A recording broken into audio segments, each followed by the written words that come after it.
역대하 20장 31절에서 37절까지의 말씀입니다. 여호사밧은 비교적 젊은 나이인 35세의 나이에 왕이 되어 25년 동안 나라를 다스렸습니다. 아버지인 아사의 통치 기간이 41년이라는 것에 비교하면 짧은 기간이지만 3년간 다스렸던 할아버지인 아비야와 17년간 다스렸던 그의 증조부인 르호보암과 비교했을 때에는 상당히 긴 기간이라 할 수 있습니다. 여호사밧의 평가는 비교적 크게 문제가 되지 않는 선한 왕으로 알려져 있습니다. 그런데 그런 여호사밧에게도 극복하지 못했던 문제가 있었습니다.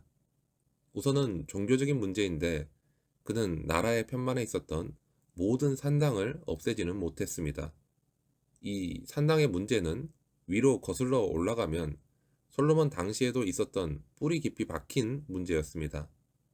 산당은 원래 가나안의 토착민들이 그들의 우상을 예배하던 곳이었는데 가나안을 정복한 후에 우상들은 파괴를 했지만 우상을 섬기던 장소는 그대로 두고서 거기에서 하나님을 예배하는 곳으로 변한 곳이었습니다.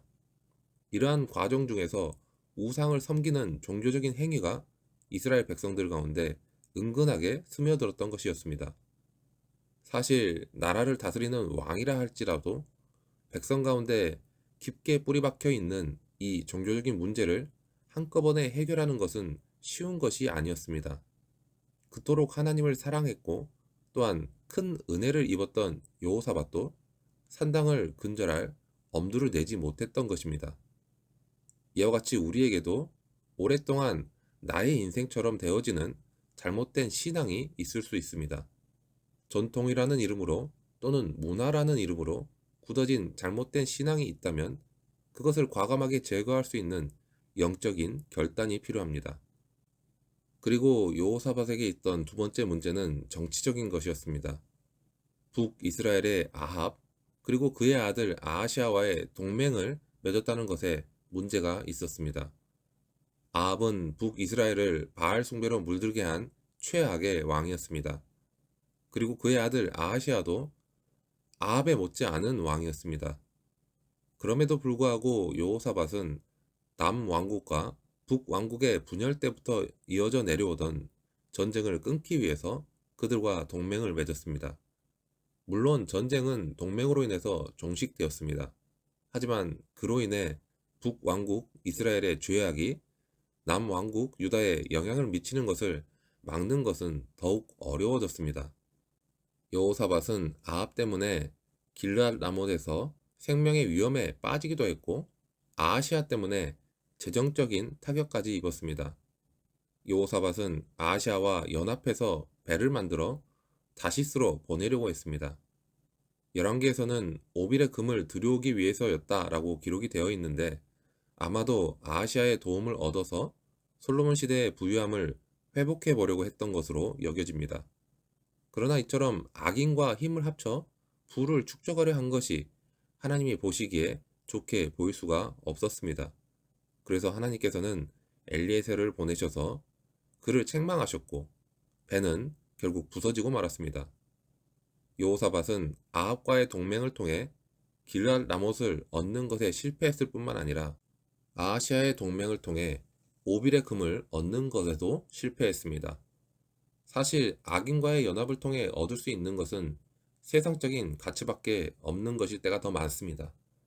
세속적인 가치관을 버리지 못하면 하나님을 모르고 살아가는 사람과 같은 멍에인 환경의 두려움과 상황의 어려움에 매여 살아갈 수밖에 없습니다. 그리고 그러한 가치관으로 행한 일들은 잠깐은 성공하는 듯 보일 수 있지만 결국에는 하나님의 뜻과는 멀어짐으로 실패할 수밖에 없게 됩니다. 어린이는 움직이는 빨간 신호등이라는 표어가 있습니다. 아이들은 대체로 조심성이 없고 산만하기 때문에 운전자들은 아이들이 길을 건너는 것을 보면 즉시 멈춰서서 아이들을 보호해야 한다는 의미의 표어입니다. 운전자들이 빨간 신호 앞에서 멈추어야 하듯이 그리스도인들도 하나님의 빨간 신호 앞에서 잘 멈출 수 있어야 합니다. 여호사밧에게 치명적인 단점이 있지만 그러나 장점도 있었는데 그것은 하나님께서 보내시는 빨간 신호등을 보았을 때에는 여지없이 멈추었다는 것이었습니다. 아합의 아들 아하시아와의 동맹이 지속되는 가운데 엘리에셀이 여호사밧에게 여호사밧이 건조한 배가 파손하게 된다는 하나님의 경고 메시지를 전했습니다. 그리고 그 예언이 성취되자 여호사밧은 재차 선박 건조를 제한하는 아하시아의 제의를 거절하는 것이 열왕기에 기록되어 있습니다. 여호사밧에게 안타까운 면이 없는 것은 아니지만 한 가지 확실한 것은 아합이나 아하시아와는 다르게 여호사밧은 하나님의 말씀에 대해 훨씬 민감했고 하나님이 보여주시는 빨간 신호등에 더더욱 민감해서 그 빨간 신호 앞에서 즉시 멈추는 믿음을 보였다는 것입니다. 여호사밧은 배의 파손을 우연한 것으로 여기지 않았고 그것을 하나님의 빨간 신호등으로 인식했기 때문에 더 큰 죄악으로 나아가지 않을 수 있었습니다. 이렇듯이 성경에는 곳곳에 빨간 신호등이 있습니다. 물론 대부분의 믿음의 사람들은 빨간 신호등에 밑줄을 잘 그어 놓지는 않습니다. 대부분의 사람들이 밑줄을 많이 긋는 구절들은 일반적으로 커피잔 구절입니다. 이 커피잔 구절은 수고하고 무거운 짐진 자들아 다 내게로 오라. 내게 능력 주시는 자 안에서 내가 모든 것을 할 수 있느니라 와 같은 말씀으로 되어 있는 성도들에게 위로와 복을 약속하는 짧고 복된 말씀을 말합니다. 교회에서 제작해서 나누어주는 커피잔에 굳이 무겁고 부담스러운 말씀을 잘 적지 않기 때문에 그렇게 부르는 것 같습니다. 하지만 성경에는 우리가 반드시 기억하고 멈추어야 할 빨간 신호등이 있습니다. 하나님을 온전히 믿는 자라면 하나님의 모든 말씀을 묵상하면서 그 빨간 신호등을 알아채야 합니다. 비록 그 말씀이 잔소리처럼 들리고 부담스러워도 그 신호를 잘 받아들이는 사람이 인생의 손해와 낭비가 없이 하나님을 더 잘 섬길 수 있는 것입니다. 자동차는 달리기 위해 제작되었지만 서야 할 때 제대로 서지 못하면 그 자동차는 오히려 흉기가 되어버립니다. 그렇기 때문에 신앙은 마치 자동차에게 빨간 신호등이 중요하듯이 징계와 권면의 말씀이 중요한 것입니다. 하나님은 우리가 하나님의 때에 잘 달리기를 원하시지만 동시에 멈추기를 원하시는 그때에 잘 멈추는 것도 원하십니다. 하나님은 상황을 통해서도 말씀하시지만 성경을 통해 가장 명확하게 말씀하십니다. 그러므로 날마다 하나님의 말씀을 묵상하는 사람은 언제 가야 할지, 언제 서야 할지를 잘 아는 사람이 됩니다. 여호사밧은 하나님을 신실하게 섬겼지만 모든 산당을 없애지는 못했고 하나님을 대적하는 자와의 동맹으로 자신이 생각하는 나라의 번영과 평화를 얻으려 했습니다. 그리고 하나님의 경고와 배가 파손하자 그 상황 가운데 하나님의 말씀의 성취를 보면서 하나님의 경고, 하나님의 빨간 신호등을 알아챘습니다.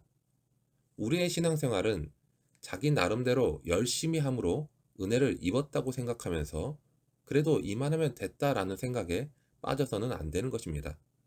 나의 작은 죄가 어떤 결과로 이끌게 될지 모른다는 영적 경각심을 가지고 말씀을 거울로 삼아 자신을 비춰보면서 그 말씀에 복종하며 하나님께로 나아가야 하는 것입니다.